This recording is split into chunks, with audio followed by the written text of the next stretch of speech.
Hello everybody, how are you? I am Norez and your teacher here and will be teaching you a different question and their answers. So I welcome you on classtita.com where we'll be discussing questions. So let's get on the question. So our today question is MAP standards of service requires that before any service can be performed on a vehicles and inspections of the appropriate system must be performed.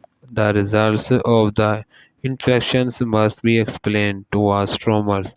Recommendations for replacements, parts, or service will be indicated as the others requires of all of the above. The correct answer of the question is all of the above.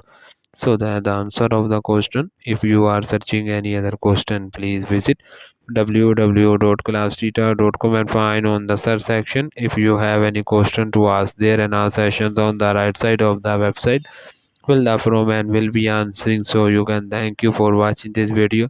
Please do not forget to like, share, subscribe our channel until next question. Bye bye.